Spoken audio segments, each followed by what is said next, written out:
3, 2, 1. All right, recording in progress. Jeremy, whenever you're ready, you can turn the flashlight you've got under the table off. We're not telling children's campfire stories here. I know. I feel like I'm being interrogated. I was just about to say I need to turn this. I wish I could turn this down. No, all right, well, Mike's the good cop. I'm the bad cop. Let's be clear. What's up, everybody? With the Leg Kick Podcast. This is 10% luck, 20% skill, 15% concentrated power of will, 15% pleasure, 20% pain, and 100% reason to like, subscribe, and share the podcast. Way to stick the landing.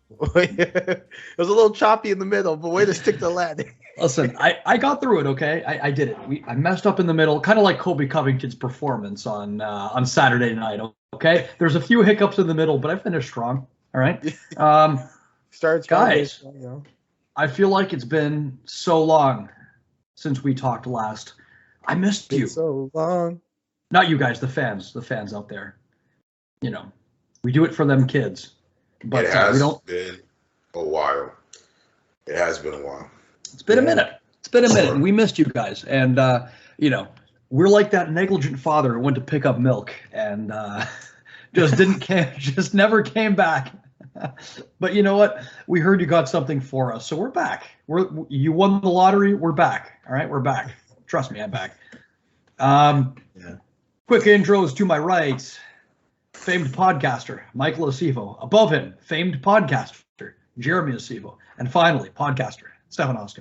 No famed podcaster.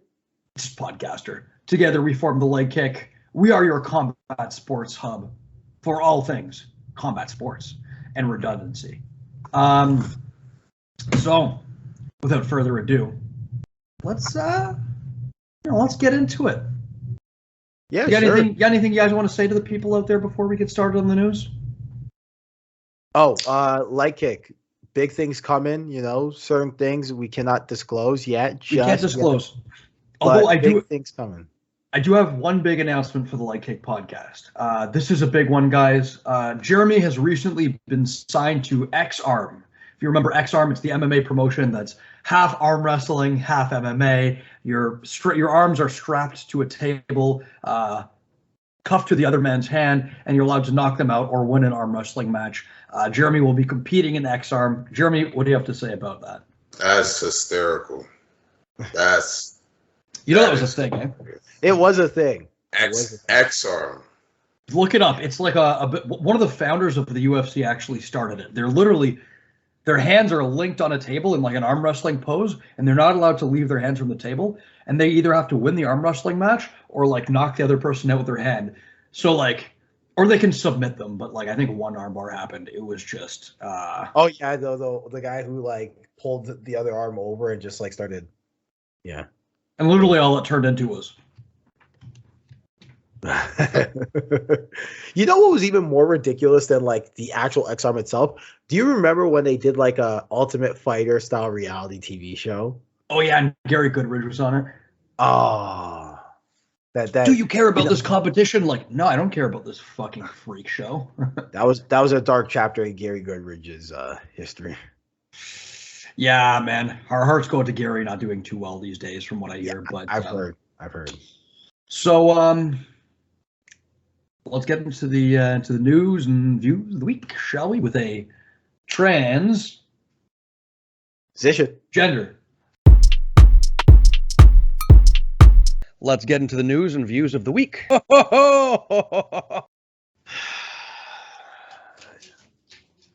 think I know. Michael's like, oh my goodness, the people I have chosen to be on this podcast are not only come unprepared and are they also don't respond to my text messages. Yeah, we got a very passive aggressive message from Mike today, but what can you? I'm not gonna lie. I don't like to pull it out but every once in a while I gotta use it. I gotta be mean. Passive aggressive. Yeah. Well, what can I say, man? I mean, what did you expect when you picked me up for the podcast, Mike? You know, Compton.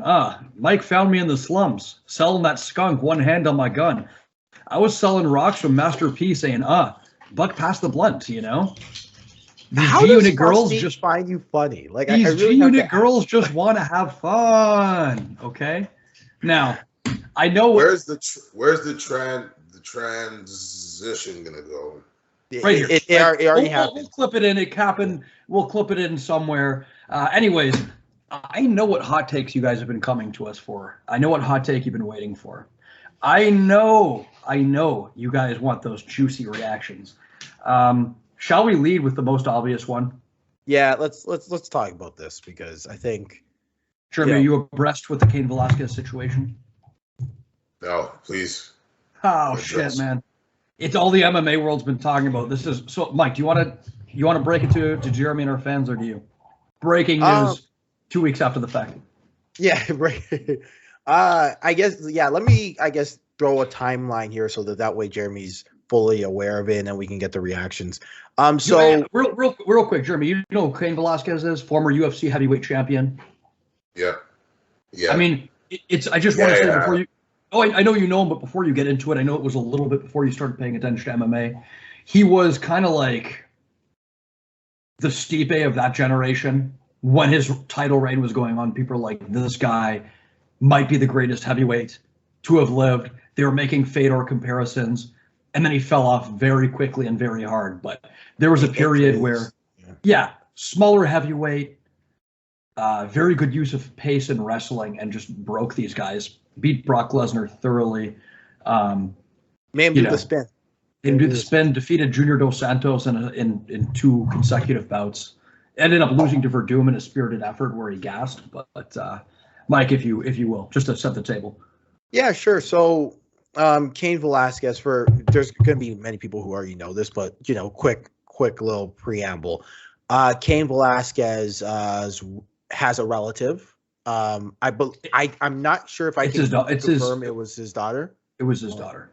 Okay, so let's confirm it was his daughter. So his daughter was going to a daycare within the the area that Cain resides in, and it's not very prevalent in Canada. I just want to set the stage because some Canadians are kind of like asking how could it an oversight happen.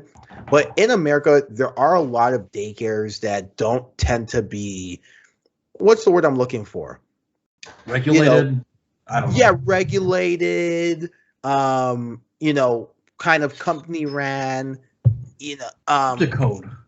Whatever, however you want to call it, yeah. Yeah. And it seems like this one is kind of one of those daycares that was kind of like out of the mom's basement. And you know what? I don't want to disparage those types of those types of daycares, because some of them do okay, right? But in this instance, it was not, as there was a gentleman who apparently a relative of the owner.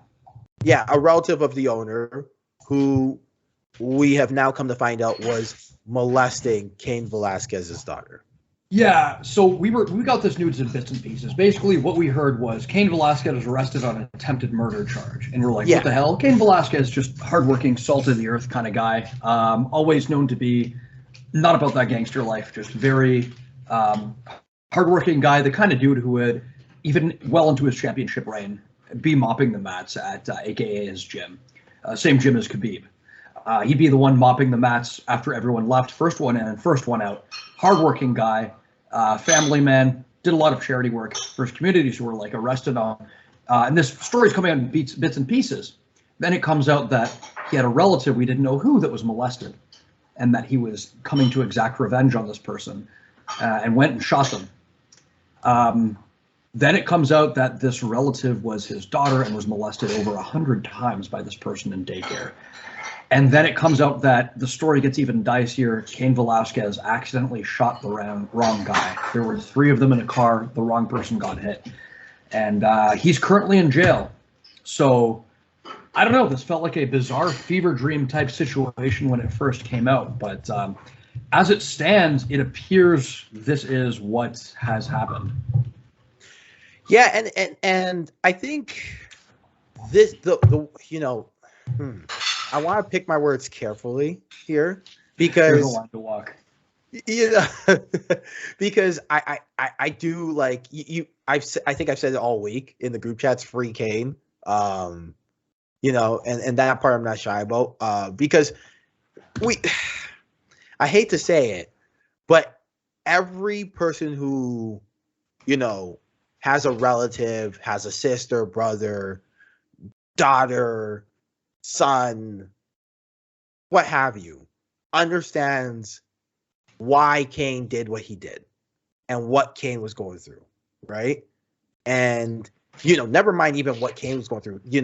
His daughter, his little girl, was It goes without saying, anyone that does this to an innocent child is a monster.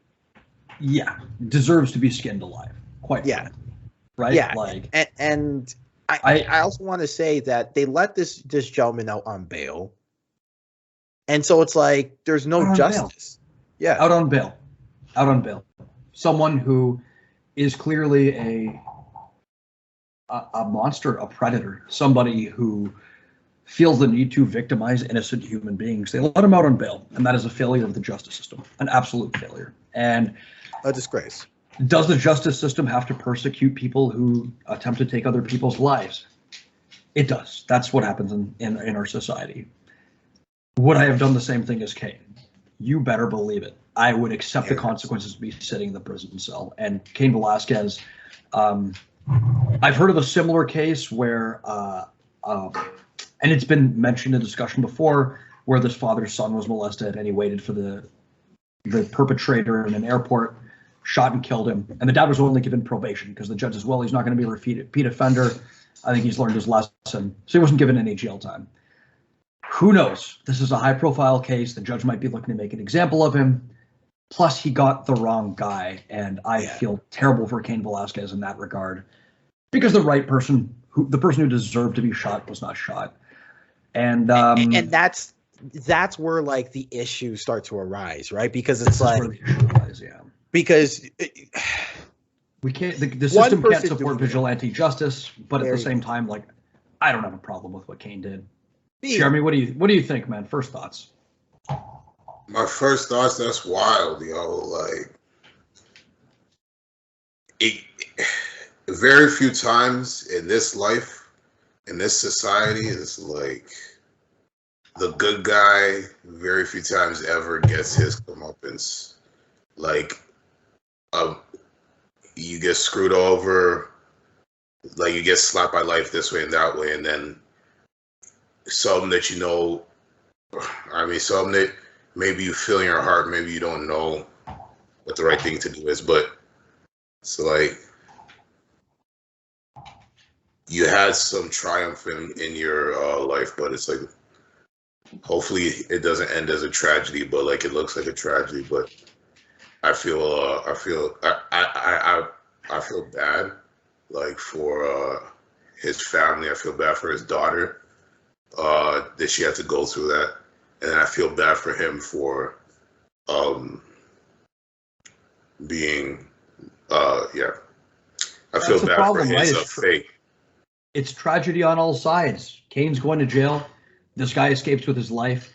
His poor daughter might grow up with her father in prison and, quite frankly, have had her poor innocence stolen from her, and just awful on all sides, man.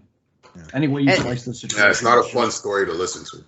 No, it's not. And I do want to say, I guess the silver lining is that it is attempted murder of the wrong guy and not murder of the wrong guy. I think it carries it can carry a 20-year or a life sentence to it.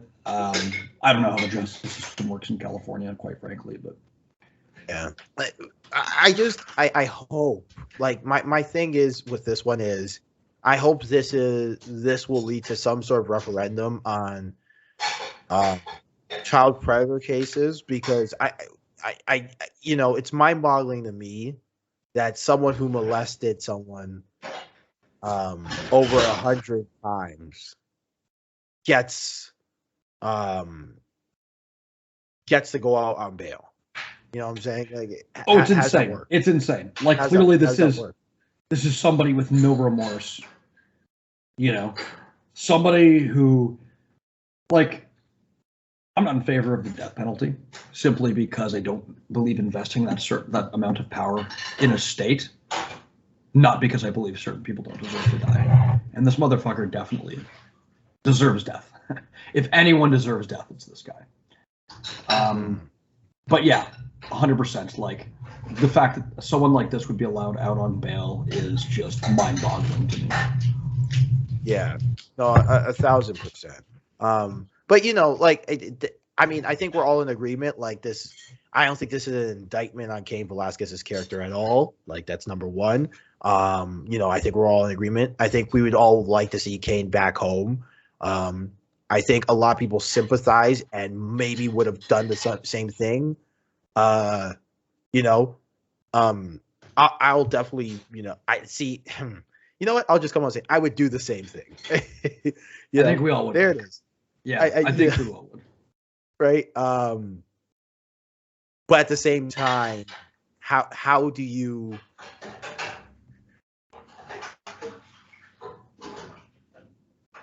Like, I'm having a hard time reconciling the differences. You get what I'm trying to say here? Yeah, of course.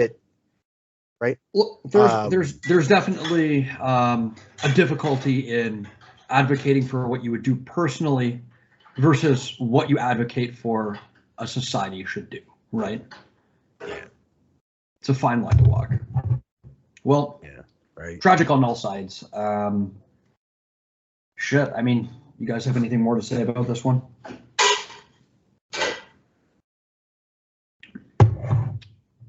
Let's move on to some. No, I'm pretty much. Yeah. Valentina's got a new opponent, Tailila Santos, who for me has flown to the rail. See, look, apparently she only has one loss in the UFC, and she's 19-1. So her record is decent. But hey, they found someone with. Well, okay. What's her notable wins? Like I hate to do this because, like, remember, me and Jeremy had an inside joke when GGG was facing, who was it again? Camille Ceramida. And every time Jeremy would say Camille Ceramida, I'd be like, who the fuck is that? Or who's that? Like, I'd be like, who? Right? I feel like that was Tailila Santos. You know? Yeah, 19-1. Okay. Submitted Joanne Calderwood or Joanne Wood now by rear naked choke. Unanimous decision over Roxanne Modaffari. Unanimous decision over Jillian Robertson. Unanimous decision over Molly McCann. Okay, not bad. And then before that, she had a loss to Mara Romero Barella by split decision. And before that, she was on Dana White's Contender Series. And in 19-1, that was her only loss. Okay, not bad. I mean, about as good a prospect as you can expect being in against Valentina at this point. I think there are some contenders that are going to make themselves known in the division. I'm big on Menon Fiorot.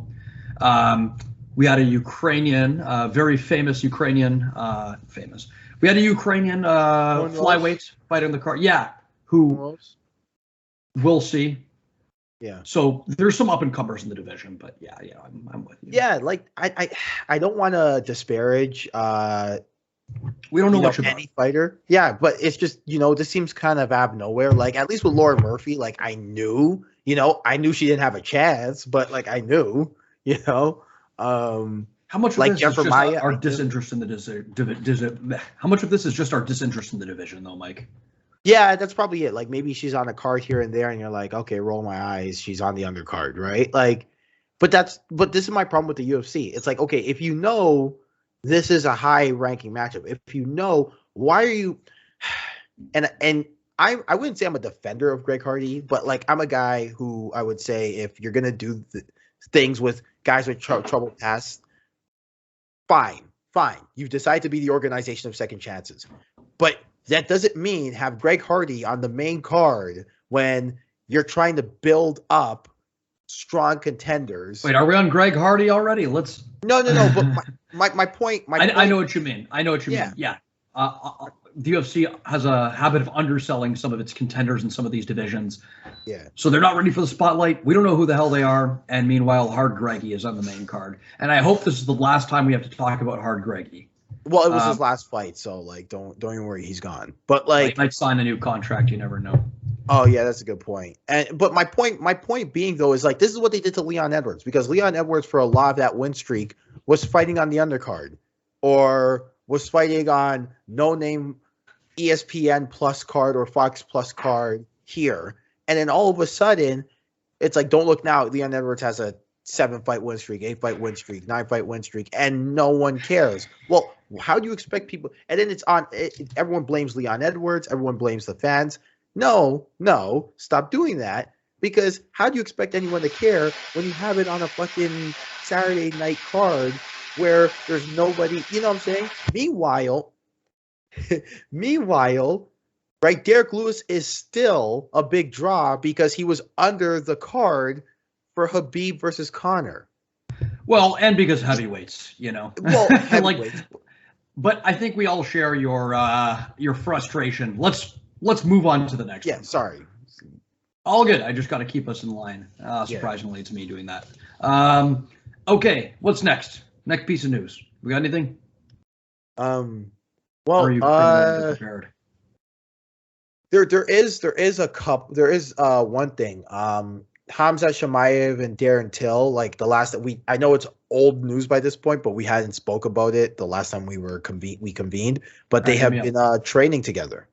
So I've heard. Good to see. Yeah, not much to say about that. They seem like a cute couple. Yeah. And you know what I do think about Hamza Shemaev though is, as cocky as he is on Twitter and Instagram, he's a guy who loves learning. Like, you could tell, like, he loves learning. So those are how champions are made, right? If you're in there day in and day out and you love to learn and you love to keep doing it. Is Khamzat, am I saying his name right? Khamzat? Yeah. Is he also a Russian fighter? Or a Kyrgyzstan? He's not Dagestan. He's out of Chechnya, which is directly next to Dagestan. Another Muslim Russian province by the Caucasus, and he trains out of Sweden. He's at Alexander Gustafsson's gym. All Stars, right? Yeah. Under Reza Madadi, and they have another coach there who's quite good, whose name I don't quite remember. Okay. All right. Next piece of news. Oh, I don't got anything. You guys want to cover boxing news? Or is it? I don't got anything. Oh, yeah, there was a big boxing card. Let's cover that. Let's get through the UFC thing, because we gotta, and then we'll cover boxing news if we have no more MMA news.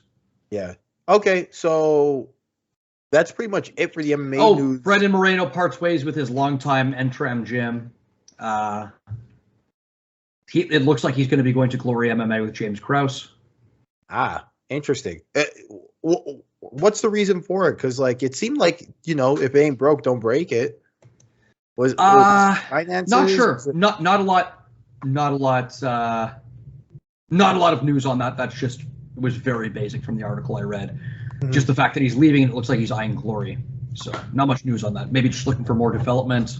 Time will tell. And 15 cuts from the UFC. No massive names. Colin Anglin, Hunter Azur, who I was high on at one point. Dakota Bush. Fabio Chiron's 0-3. That makes sense. Alexis Davis. Well, Fabio Chiron, on in his case, I remember him coming in with a little bit of fanfare. If Andre says me, a little bit of fanfare, but didn't really deliver, to be honest. Andre Ewell, another one who I thought, his talent spoke more than his record. Jennifer Gonzalez, 0-0. Zivlad Lajishvili. I don't know much about him other than he's clearly Georgian with a name like that. Diego Lima cut. He was 4-7 in the UFC. I had no clue he had that many bouts. Mallory Martin. Danilo Marquez. Makes sense. Roxanne Modafari. She was retiring anyways. So yeah. Sean Soriano. And Jordan Williams. And David Zawada. I believe that's it. Yeah. Well, right. Yeah, it's weird putting Roxanne Modafari as a cut technically, because it's like she's not really, but hey, I guess it does technically matter, You can't quit. You're fired. Yeah, it seems weird, but like it's not like the UFC was like, oh, let's unceremoniously fire her. I guess it's just kind of one of those things where it's like, okay, well, might as well. Yeah, interesting names there. Andre Ewell, I thought like he's a weird guy because I know his record is a losing record, but every fight he's in, I've always been like, you know what? He did okay. Like I've always had that like, Yeah, it's one of those scenarios where, like I said, their record really doesn't indicate their ceiling, you think, but unfortunately, in some cases, the numbers matter. Less so when you're up at that high level and you're like a Gastelum or a Till, who doesn't have the greatest record in their last couple of bouts, but you know that it's against high competition. They were competitive, so. No, it's true. It's true. Like you can't be having good. Sorry, you know what? Transition. Next thing. I am the. It takes a man with ADHD up in this business to keep Mike from, Well, yeah, that is true. But the color of Manon Fiorot's fights in her last fight were green. All right. Dude, I'm such a nerd. Yeah, I'm such a nerd. So real. I will be like, I'll talk about like anything. Mike's never met a conversation he didn't like. Yeah. No. That's so true. It's why I'm in the podcast. Jeremy's like, guys. Reach. Oh, man, like. And this guy won't shut up about anything. He won't shut. If I'm saying it, it's bad. If I'm saying Mike won't shut the fuck up, then we got a problem here, Mike. I have a problem, man. I have a problem. It's funny. Okay, nah, I'm not doing this. Transition. Mike, I just want to say I'm addicted to success. There's no rehab. If you try and find a cure, I might relapse. Okay. Why do you quote hip hop lyrics from like the 90s? What is it? Because it was the golden era of hip hop, Mike. That's when hip hop was real. Okay, that's when hip hop was real. That is that is the whitest thing I've ever heard. All right, I'm sorry, Mike. Let me quote something from one of your famous rappers that you love today. Okay, you ready? Cody. Or what about that one weird guy you tried to show me in the car? Tap him on the shoulder, turned him into a Huxtable. All right. I showed him the line. I just took your life, and as you know, it's unrefundable, right? That was good. That one was good. All right, so transition? Yep. I think so. All right. Ding, ding.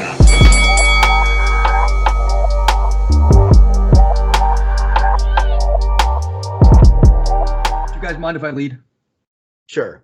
Go ahead. I mean, you never do when we spar, Mike. You usually just get put on the back foot anyways. So, with that being said, Colby Covington, Jokes only grapplers can get, but... Oh, no, when we strike two, Jeremy, No, I think he's talking about the Colby Covington. I wring Mike out like washed laundry. Mike's like, yeah, pretty much. All right. So, I don't know what he's talking about, but all right. Thank God.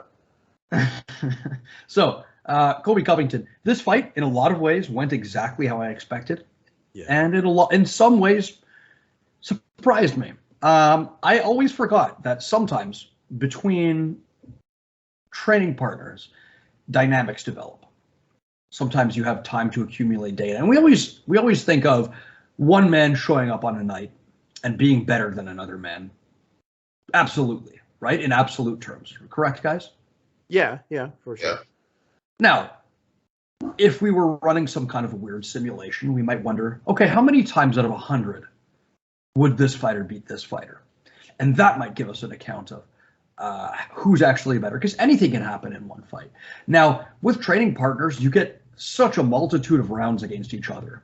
You guys are sparring and training day in and day out. And while sparring's not a fight, patterns build up. You get reads on them. You get to understand their game in a way that nobody else does. And sometimes that understanding breeds patterns that you always fall into. you have it when certain sparring partners, your rounds look the exact same every time. You follow the same pattern. You understand each other's games well enough. And to me, it looked like early on, tell me if you guys got this feeling, Colby's hesitancy to engage Masvidal in the striking was indicative of something.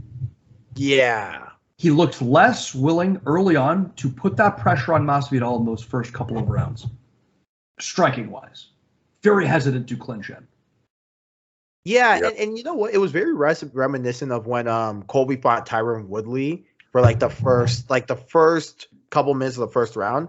They were kind of center to center, and I think I know what it is that makes Colby hesitant when he's facing these sparring partners in these fights. I think I know the exact sequences because we saw a little bit in the fourth, but. Yeah, it was interesting that's what, makes him. And early on, it seemed like Masvidal was having success with the low kick. It forced Colby to switch stances, Colby fighting out of orthodox, not something that he normally does. Eventually, how did he secure the takedown in the first round, guys? I remember it being a double leg off of up against the cage, and he turns him to Masvidal's right. If memory serves me right. Yeah. I think the fight really started to turn in Colby's favor when he started doing a lot of what made him successful in the early going, and that's just reckless pressure, colliding chest to chest with people. There wasn't a lot of kick into shot takedowns, but there was a lot of just pumping out that left straight again and again and again until Masvidal's back hit the cage, dropping on the hips.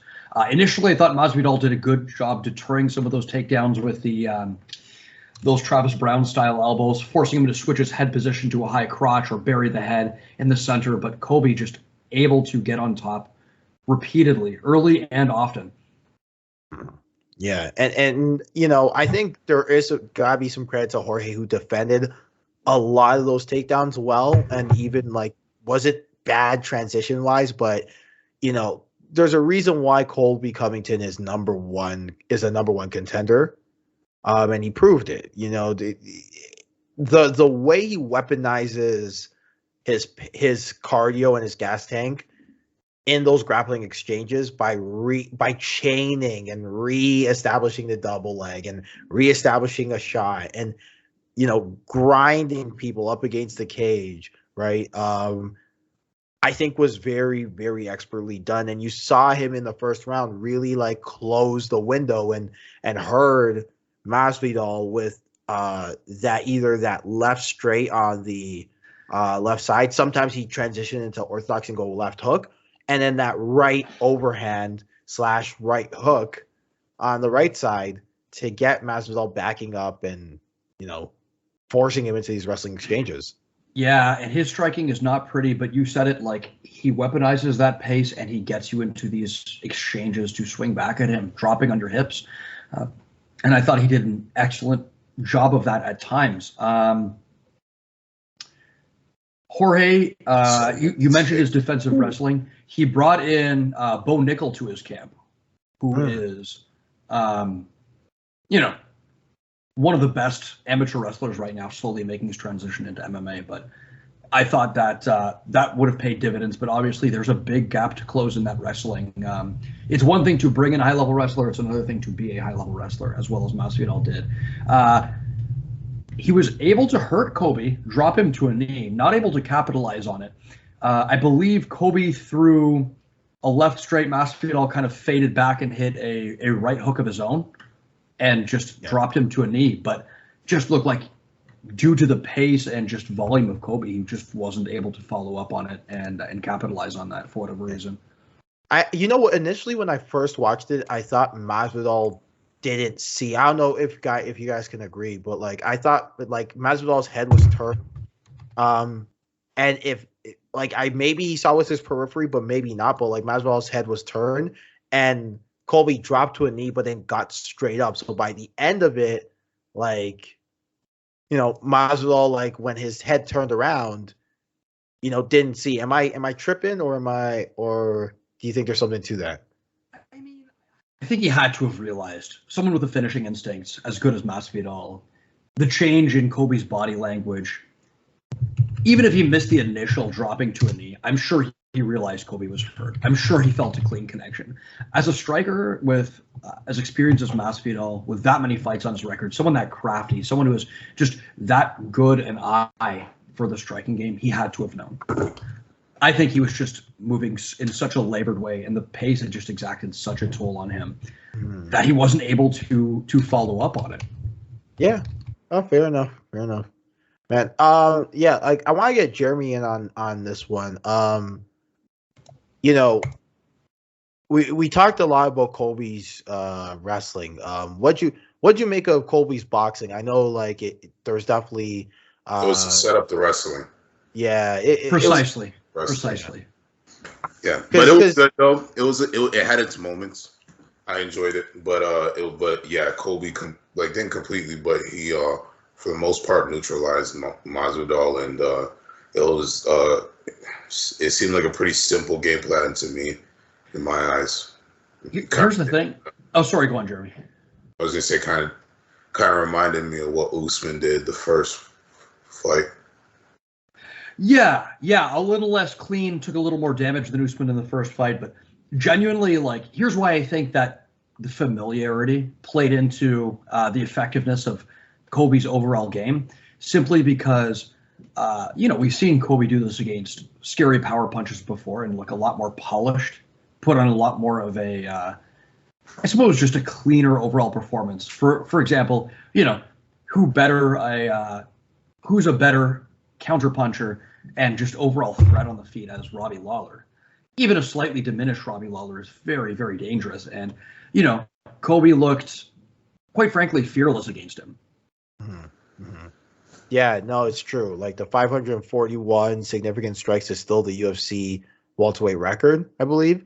So, but like, it's funny though, because I think at that point, Robbie Lawler was kind of the bobbing and weaving Robbie Lawler, and not the like slip and rip guy that we remember when he fought Roy McDonald and Condit, and Hendricks. So,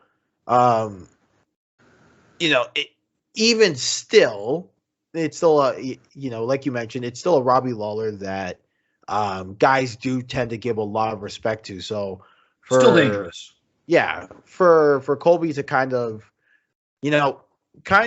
basically steamroll Robbie Lawler, but at the same time not necessarily do the same thing for Jorge Masvidal until maybe towards the end was kind of interesting. But I think it's because Masvidal was able to pick up that Colby was kind of charging in a little recklessly and leaving himself exposed on his left side once he throws that straight.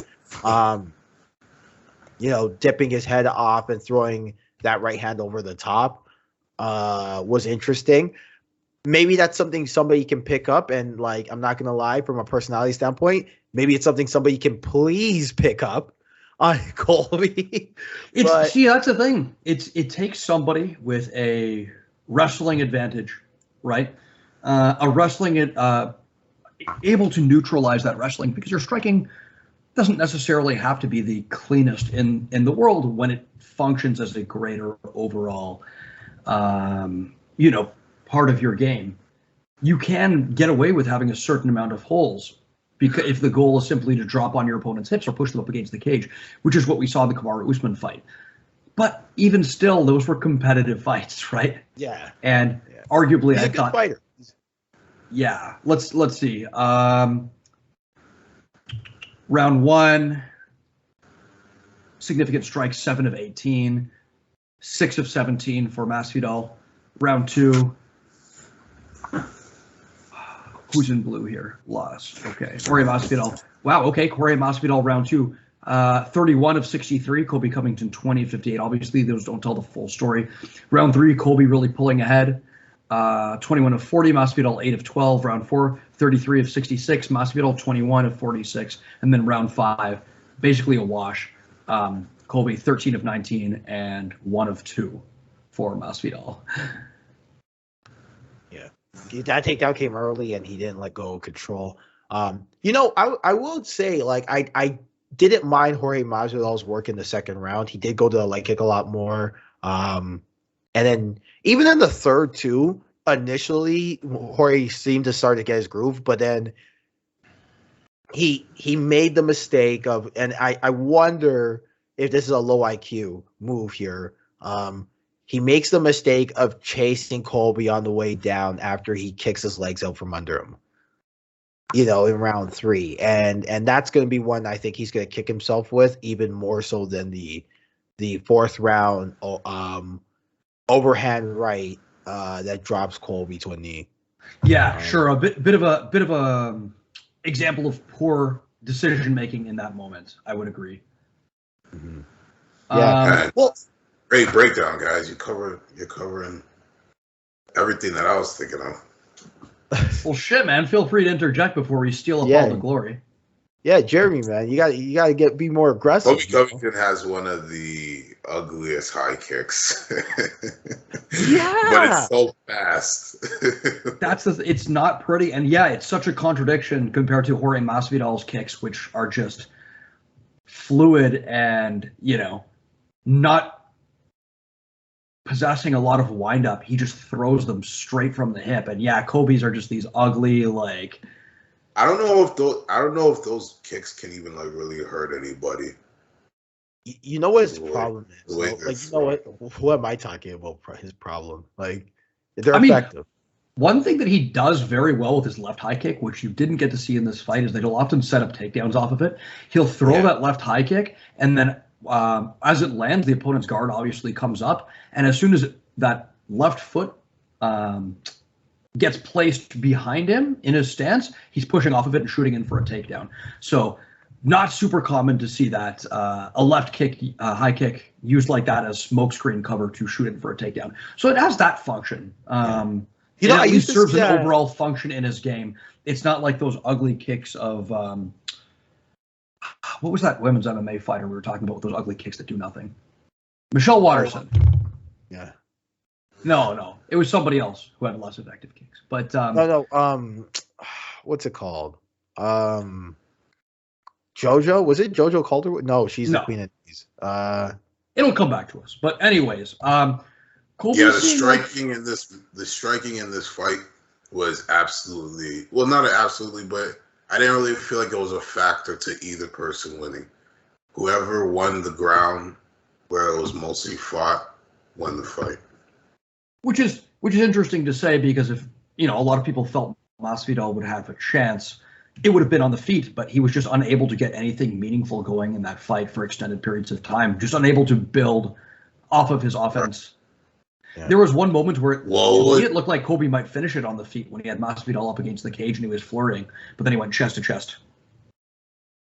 What would have to take place for someone striking to outshine someone's groundwork?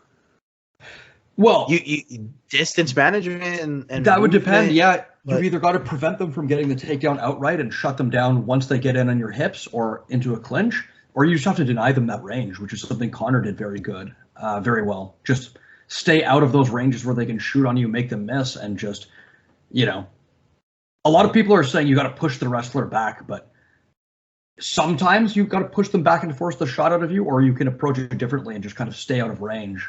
But you see, this is you want to skate around the octagon. You know who's really good at this? Actually, Prime Wonder Boy was really good at angles. It's hard for a wrestler to shoot when their body is on an off angle. You know what I'm saying? And that, it's a highly energy intensive style, and you have to be very conditioned, disciplined. And it has to be what you do, right? Yeah. So Colby doesn't seem like he's angling for a title shot anytime soon. Looks like he would rather, make some of those money fights. He called out Dustin Poirier. Says he wants to take care of the Louisiana swamp trash. How do you guys feel about that potential matchup? I gotta say he crossed the line again. But what else is up with Colby? What did he say? He talked shit about Dustin's wife. Why? What do you say about his wife? He called her a Jezebel. Is that an offensive word? Yeah. What does it mean? It means a hoe. He called her a hoe. Oh, come on. Too far. Yeah, like, come on. You can sell a fight, but see, this is our problem with this is a lot of people's problem with Colby. Is like you don't have to go to a certain place. Like, you don't have to make fun of Matt Hughes getting hit by a train to sell yourself. You know what I'm saying? Doesn't matter whether it's the oh yeah, that was bad. Yeah. So like freight train, stay off the tracks, Junior. That was bad. Yeah. You know, but you know what? I wouldn't. Obviously, that's probably going to be a W for Covington if it's at welterweight. Just because he's used to fighting that weight. My interest in that fight is next to zero, to be honest with you. Yeah, that's fair. I don't think, to be honest, Poirier, who struggles with wrestlers. Well, I mean, he's only really faced Khabib, but I just see that matchup not going particularly well for him unless there's something we don't know. You know, I would really honestly be more interested in the winner of Chimaev Burns than I would be necessarily for the Poirier fight. So I would be in agreement with that. Let me walk that back. Let's say the loser of Chimaev Burns, because I think the winner of Chimaev Burns angles their way into a title shot. And I'll tell you why. Kamaru's lapping the division, and if it's not Leon Edwards, it should be the winner of that fight. That's fair. That's fair. Right? But I just think like the way the dates work is that you can because it got announced for 273, no? Yeah, well, who else is Kamaru going to defend against in his next shot if it's not that? Right, but Leon? that's the thing, yeah, right? So it's Leon? Like, okay, so Hamza and Burns are squaring off in April. Oh, Mike, don't let us put you to sleep. No, I'm thinking in my head. I'm closing my eyes to think. You yawn, Mike. Did I? Whatever. Yes, we're very disappointed. You know you yawn, Mike. Whatever. Okay. Mike, walk the plank. Let me say my thing, brother. Okay. Okay. Hold on. I'm thinking. Mike, we don't have time for your thinking. Jeremy, who would you like to see? Who would you like to see Colby Covington face next? And Masvidal. Oh. Wait, and Masvidal? Yeah. Any prospects catch your attention? To be honest, like, I didn't hate Poirier when you first mentioned it. I didn't hate the sound of it, but honestly, I don't even know. But yeah, Masvidal. I want to see Masvidal fight Leon Edwards. Bingo. That's the fight to make. I like that. Yeah. You know why? Because Leon Edwards does not have enough steam behind him to make a title shot super marketable against Kamaru Usman, I think. And I think that a Masvidal fight is, quite frankly, a fun stylistic matchup. I think Masvidal probably not getting anywhere near a title anytime soon, biting like a massive 5 or 6 fight win streak. And I think it's a good opportunity to get some shine on Leon Edwards if he's able to win. And if he isn't able to win, I don't think he's deserving of a title shot. But these are all fun fights and all well and good. But like, how does this all sort out in terms of who did you say should get a title shot? The winner of who?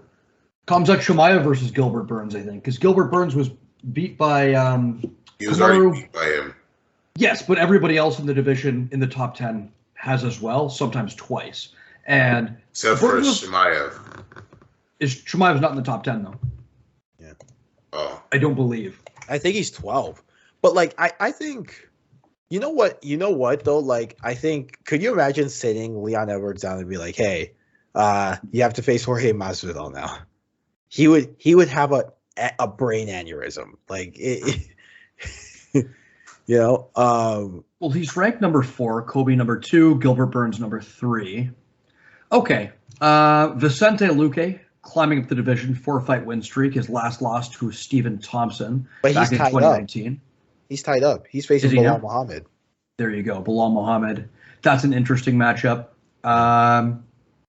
Biting that, I mean, Kamaru's never faced Stephen Wonderboy Thompson at 8, but he is on a 2-fight losing skid, and if he beat Burns, that was going to be the next one, man. I'm telling you.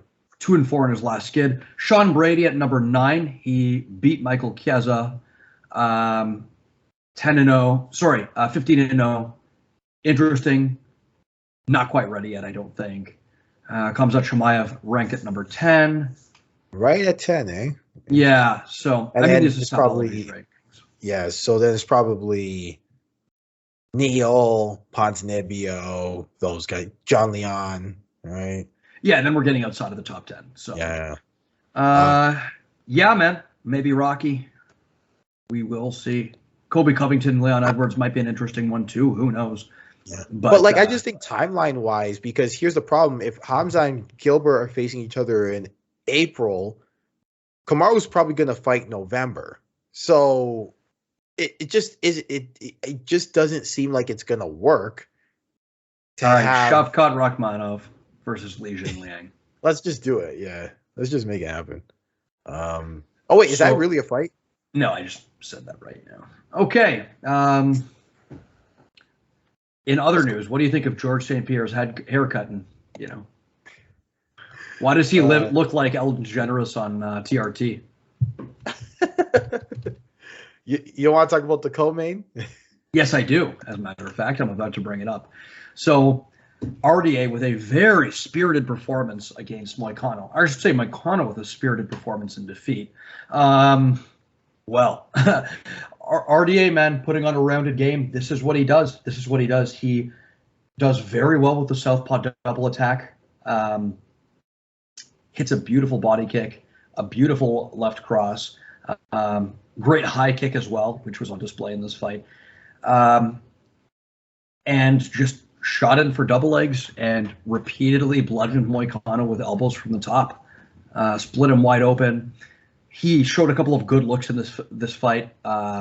He threw a good fake left cross and then threw low kicks out of his orthodox stance, like fake the left cross, step forward, low kick. That was nice. Just good use of the southpaw double attack, great use of wrestling. It's what he does. Great job of finishing the takedowns. How about that rally from Moicano in the 5th round, though? Yeah. Right? Like, I see, I thought this was the route we were going to go to, is that, like, if you're the corner, do you stop that in the 4th? Only to, yes, you do. Not be, yeah, okay. Because I was kind of in agreement. Like, I was like, this needs to be stopped. Like, I didn't want to see it after the 3rd, to be honest. I was like, after the 3rd? Yeah, to be fair, my appetite for that fight after the 3rd was running a little thin as well. And, it seemed like, the commentators called it, actually agreed on him, that with them. It seemed like, it seemed like RDA kind of let him back into the fight a little bit in the later rounds. Moicano able to use a good use of level change left hook uppercut to tag RDA and was really putting it on him, stuffing the takedowns late in that round. But I think, very close to being stopped. I think he benefited from the doctor coming in and actually checking him, giving him time to recover. That eye in the 4th round, though, was just barely open. I mean, he did pass the test. Like you can only do what you got. You get what I'm trying to say. Like he can only stop it if you don't pass the test. I don't know, man. I'm calling bullshit on that test. You think so? I'm calling bullshit. You know what I will say too, and all that is that, like, I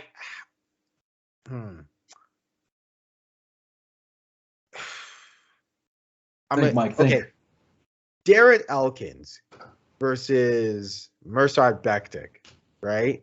It's always the one I always remember, and it's always the one I point to. Gets celebrated all the time, right? All the time. But Darren Elkins lost that fight, was on his way to losing that fight handedly. And I don't necessarily know if I was going to be okay with seeing a 3rd round in that fight, thinking about like CTE and, like damage now in my 2022 form. But conversely, the conversely and the other thing in all that is Renato Moicano took the fight on 7 days notice, some stupid number like that, like a really short notice, and was told, hey, you're gonna do 5 rounds now, right? Like when he's never been in a 5-round fight in his life. So these are the problems I have with like this. By the way, Darren Elkins 4-5 since that fight, and has been finished 2 times. So not great, not bad. Yeah. But I mean, my point is, do comebacks happen? Yes. I'm sure if we were to run a statistical analysis on, it's a little bit hard to do, but let's say a statistical analysis on all the fights that made us uncomfortable and we thought they should be stopped, I would say the majority of them probably resulted in a defeat. That's just my suspicion, though. No, 100%. I'm with you on that. Obviously, there's exceptions. Obviously, title fights are, more significant endeavors. Like if Masvidal Covington resulted in that kind of beating, because of the fact that most fighters only get to a title once in their life. Yeah, you might want to let that go beyond a point where you would let other fights go. But I think when vision's compromised, man, you really have to consider when a fighter's not intelligently defending themselves, when their vision's compromised. I think these are causes for stopping a fight, even in the most, even when the stakes are very high. I feel like it's a must. Yeah. No, for sure. But yeah, like I think let's not take that away from the fact that RDA was the one who put the beating on Moicano, and displayed a beautiful, well-rounded game. And we sometimes forget that RDA, for as much of his shortcomings as he's had, is still a really good fighter who can beat anyone from ranked 10 to 15 easily. He's one of the best fighters in the world, and we sometimes forget that. So RDA, good. And showing up on 6 days' notice for Moicano, much respect, because not many people would have done that. Not ideal circumstances. He was in the air for 28 hours. Took a 14-hour flight, landed in Brazil, got the call, and then took another 14-hour flight back. Mm-hmm. Just the chutzpah on that guy. Like that's. Yeah. I'm always excited for RDA. By the way, I'm always excited for his fights. I think the fact that at 38 years old he's still at the top of lightweight is remarkable. Yeah, that tends to be a division where guys fizzle out by their mid-30s, right? Especially due to the sheer competitiveness of the division, right? 100%. And he's still in fantastic shape, excellent shape. So, good on him. I was gonna say, do you, are we moving on to other fights? I think RDA is a big enough name where we can talk about what we think should be next for him. Would you would you try to attempt running the Fiziev fight, or would you say let's try to get Islam Makhachev in there? Because I know they're trying to book Islam Makhachev versus Beneil Dariush again after Dana White recently said that they were going to run that back because Islam declined this fight. Well, Dana says a lot of things, right? What's going to happen and what Dana says are two different things. Obviously, he's just putting out things there for leverage and negotiations. But I don't know, man. Look, if I'm honest, if I'm RDA, I think the Fiziev fight's good. I think Islam Makhachev is not a good matchup for him, quite frankly. I think people no. RDA's shown a weakness. He's a great all-rounder and somebody that, doesn't do well against stronger wrestlers. I think avoid that fight unless it's for a title, to be honest with you. I think if you're Makhachev, you don't want to take that fight either, because people are speaking about Makhachev in terms of title contention. And I think sitting out gives Makhachev the best possible scenario. What would I like to see, though? Ooh, guys. Anyone at 155 interest you as a potential matchup next for RDA? I don't mind Gregor Gillespie. I really don't. I think that's a good fight. Yeah, I mean Gregor's fun. Gregor is a good fight, especially because he is a wrestler, but he's so one-dimensional, right? Yeah. And you know what? I wouldn't even mind Ferreira, Cesar Ferreira. Cesar Ferreira? Or Diego Ferreira? Diego Ferreira. Sorry. Diego Ferreira's a good fight, man. Diego Ferreira is somebody who is active enough off of his back where perhaps he could nullify some of that top pressure and wrestling game of Dos Anjos. How about a Poirier fight? Any interest in that? RDA versus Poirier? That could be fireworks. Yeah. Well, I know Poirier's just looking for the names at this point, or running it back against Tony Ferguson. Hell, I don't mind that. Oh, RDA versus Tony? Tony's gonna get hurt though, to be honest. Like, I think. Do you think so though? Yeah, I really think Tony's washed. Like, I hate to say it. Like, that's so disrespectful. Like, and if Tony's listening to this, I'm so sorry. Like, you're my hero. Like, if Tony's listening to this, we're gonna pop the champagne. Oh, 150%. Like, I'm gonna be dancing. But you know, I did kind of badmouth the dude.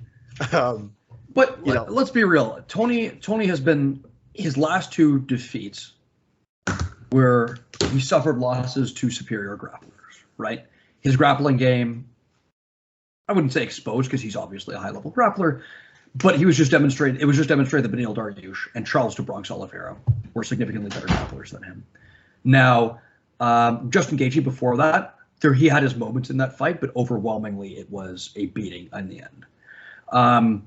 An RDA fight, I mean, he does have a victory over RDA, if you recall.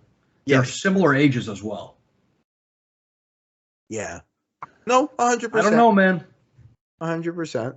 I am inclined to agree that like there is some. It's not like completely out of the water. It's just that like Tony, where Tony was excelling, and why I'm so like hesitant for the fight is Tony used to really maximize his athleticism and conditioning, and I just don't know if him at what is he right now, 39, is going to be able to do what he did at 32, because his athleticism was what was doing that, right?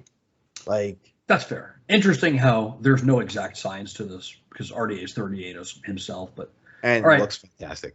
Yeah. Let's run through the rest of these fights, not quickly, but in a reasonable amount of time. Yes. Edson Barbosa, Bryce Mitchell. Domination. Man, by Barbosa. Bryce Mitchell. Yeah, Barbosa did not look himself. Bryce Mitchell even dropping Barbosa on the feet, which I don't think anybody would have, suspected. He pursued the Khabib game plan. Barbosa looked to be targeting the legs early. Mitchell just walking him to the fence. Barbosa incapable of staying off the fence in this fight.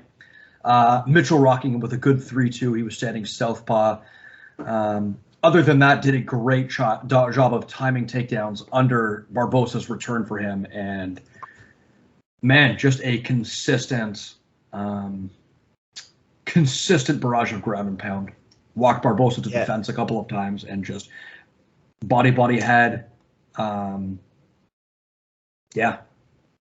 Yeah, what was interesting is we had a training partner, Julian Ibrahim, mentioned that he thought that at the weigh-ins, Edson Barbosa didn't look like he had everyone has a bad weight cut, in this game, but his looked especially bad. Maybe that had something to do with the lackluster performance. I don't know. But I don't want to take anything away from Bryce Mitchell because I think he did a lot of great things. Pressured Edson Barbosa, really good use of the takedowns up against the cage, and like you mentioned, like a lot of times with these jiu-jitsu phenoms, they forget that they can strike on the ground, and Bryce Mitchell was not that guy. He put it on him. So, yeah, man, yeah, hard to say. Because we only know the result of the fight. We don't really know what, but maybe he wasn't looking super spry or athletic in the early rounds, And who's to say whether that's a weight cut or maybe he did have something going into it? We really don't know, but he did not look himself for sure. Yeah, right. And it should be said, like, had Edson Barbosa won, then this is not a conversation. Like, yeah, yeah, I think we can both agree as former fighters, like, weight cuts suck. Weight cuts suck regardless. Yeah, and you know what's interesting coming into this fight? I was hearing discussion around people saying, Edson Barbosa's washed, he's this, he's that.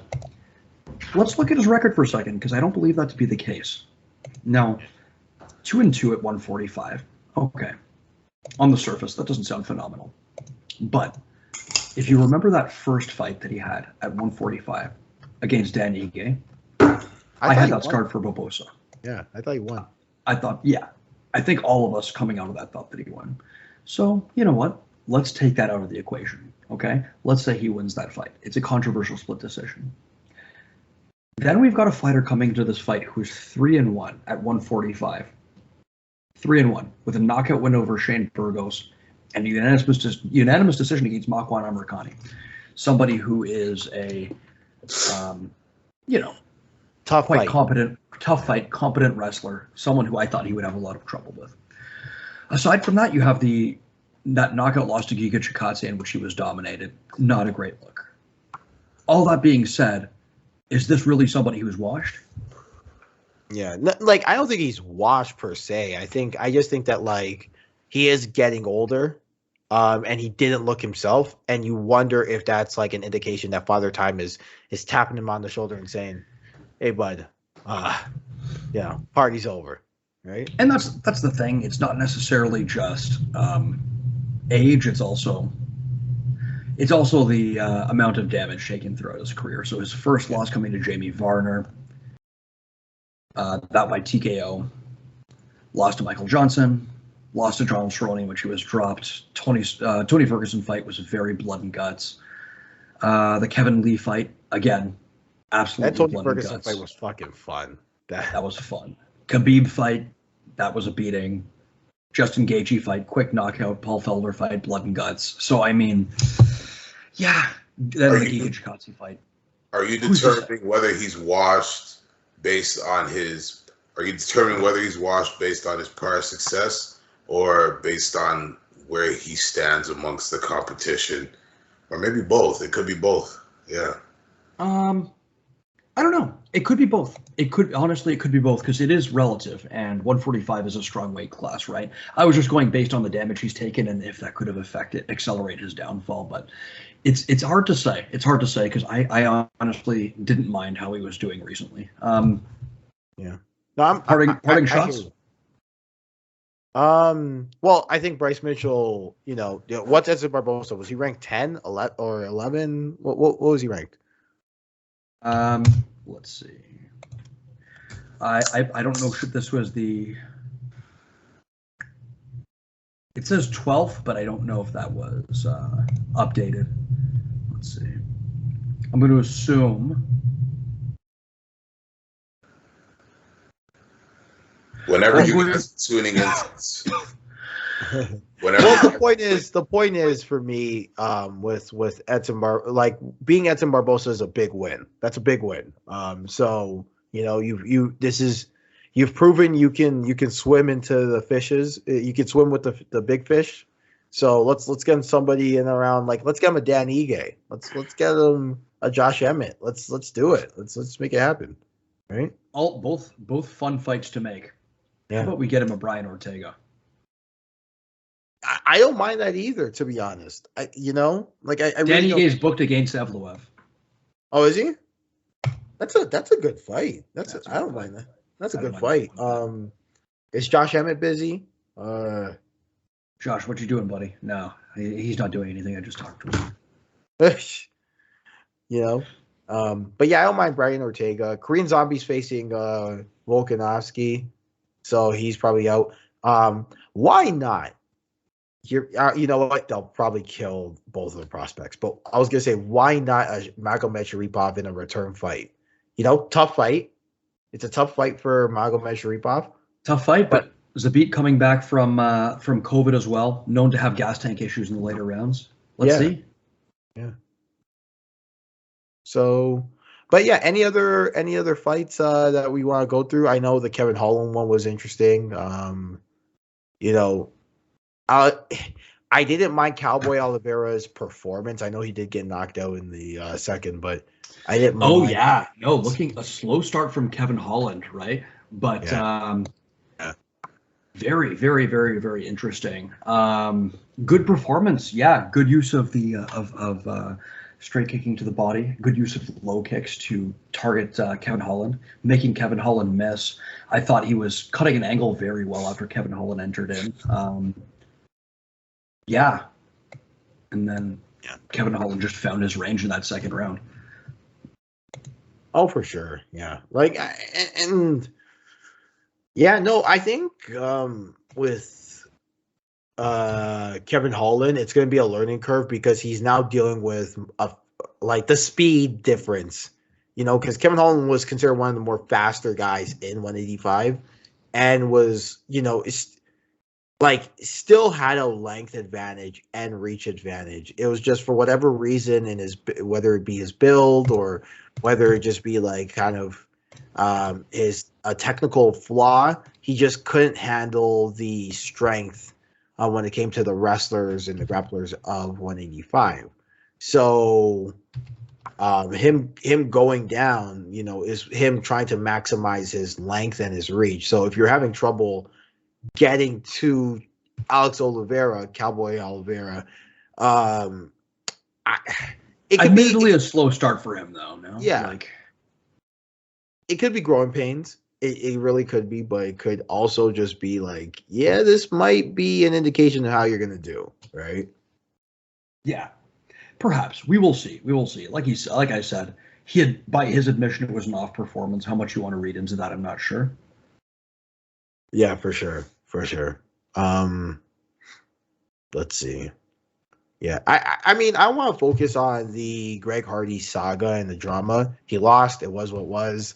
And yeah, like if you hate him, you hate him. If you love him, you love him. I don't care.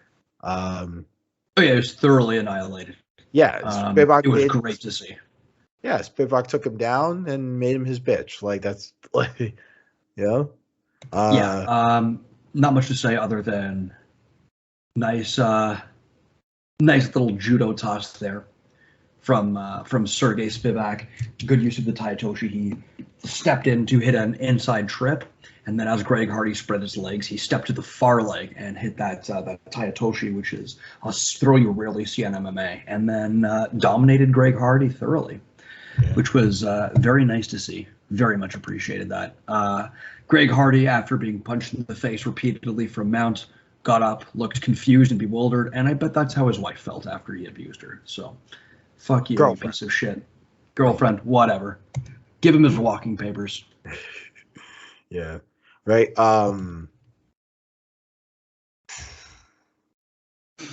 Let's see. I'm trying to look at. Is there any on the undercard that? Malarkey versus Turner. I really liked how Jalen Turner looked in this fight. Jalen, man, yeah, Jalen's legit. Overcoming some, someone who is game and willing to stick in his face. And wow, what a fight! Mike, give us your thoughts. No, I really thought Jalen was like, how do I say this? Usually, I think Jalen Turner's accuracy with his striking reached another level. Part of it could be that he's facing Jamie Malarkey, who isn't known to have the greatest defense. Like he's not defensively irresponsible or anything. It's just, he doesn't really move his head out of the way much. He is more of a kind of brawler type of fighter in Jamie Malarkey. But Jalen Turner, the jab was singing. I really liked how he was attacking Malarkey off the straight off of angles. Good use of his feet to set up his power shots. I was just really a fan of Jalen Turner's performance last night. It was just, an excellent performance. And excellent job of warding off counter the grappling. I like that. Good. He's a scary 6'3" lightweight. Come on. Yeah. Come on, son. Just based on that alone, I'm very, very excited. No, for sure. Like, and that's the thing too. Like, he's not like a 6'3" with T-Rex arms. Like, long for the division too. So let's do him versus Joel Alvarez next. 100%. Right. I actually don't mind that fight. I like that fight a lot because Joel Alvarez is coming off of, we can only have one 6'3" man in the division. Granted, Joel Alvarez is coming off of a very dominating loss to Arman Tsarukyan, but who hasn't? If your name is Islam Makhachev, good luck being that guy. So, yeah, I don't mind that fight at all. I think that's a good fight. Okay. Anything else on the card we want to talk about? I think I'm pretty much good. Like there were a couple like okay fights. I didn't mind some on the undercard, but I think I'm okay. I really do want to bring Jeremy in on the boxing news because there was a very high profile fight with the little guys that. Oh yeah, Jeremy. Take us through it, my man. Yeah.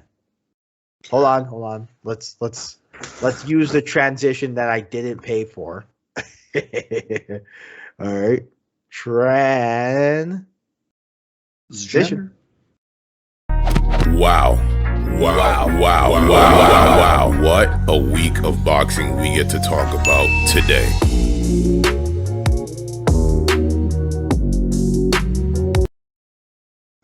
All right, Jeremy. Last night, Saturday, we witnessed Roman Gonzalez, his alias being Roman Chocolatito Gonzalez, defeating late minute step-in, late minute replacement Martinez. His first name escapes me. Late minute replacement for Estrada, who was supposed to fight Chocolatito for a third time. And Chocolatito dominated the late minute replacement, who moved, who came from two divisions beneath featherweight, I believe. Whenever you say Chocolatito, I just picture Tito Ortiz made of chocolate.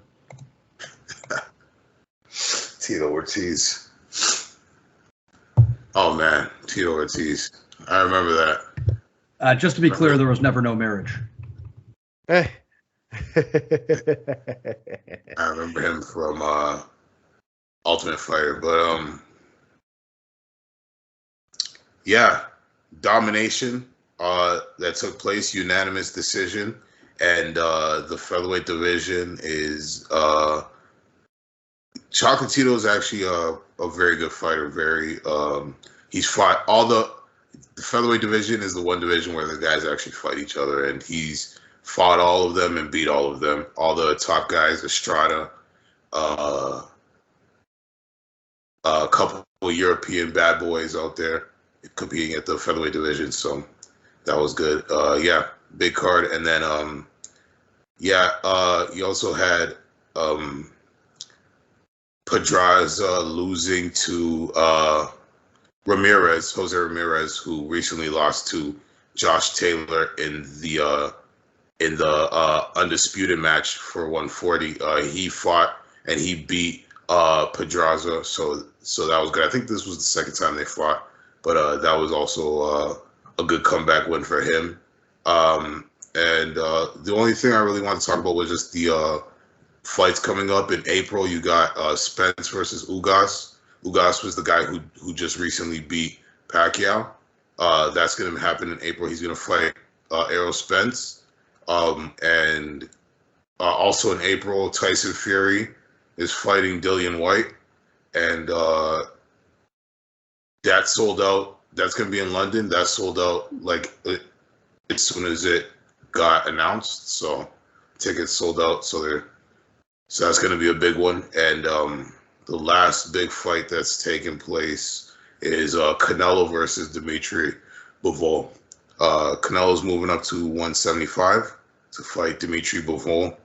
Hey, he's got to watch out. That Bivol kid can box. I mean, I know we said that about Caleb Plant, but he's got to watch out with Bivol because Bivol can box. Bivol's dangerous. Bivol is very dangerous. Yeah, he is long, very technically sound. He's like a sniper.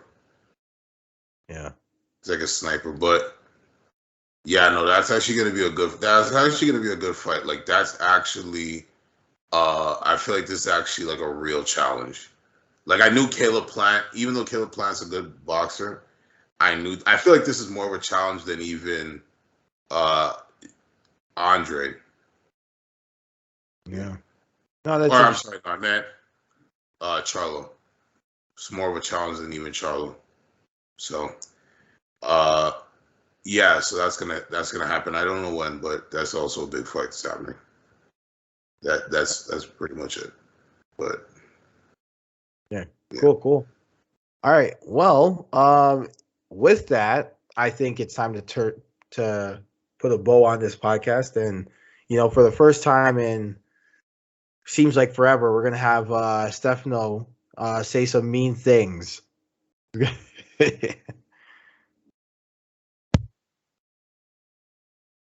Guys, I love you. What happened and that's why I must kill you. Oh, okay. There it is. If you subscribe to the Leg Kick Podcast, like the podcast, tell your friends about the podcast, and you can find us where you find podcasts. Send us your money. Go into your grandma's purse, take her social security check, cash it under her name, and send it to the Leg Kick. And Mike, to play us out. What does that mean? Fuck it, we'll do it live. To play us out, what does that mean? I can't read it. There's no words there. Okay, in this crazy mixed up world where that's actually how Mike looks when he punches. Except his chin's a little higher in the air. That's fun. Okay. In this crazy mixed up world where, all of a sudden I'm a punching bag for the way I fight, just remember you got three things. You got life, you got family, and you got this podcast. Take it easy, everybody. Take it easy.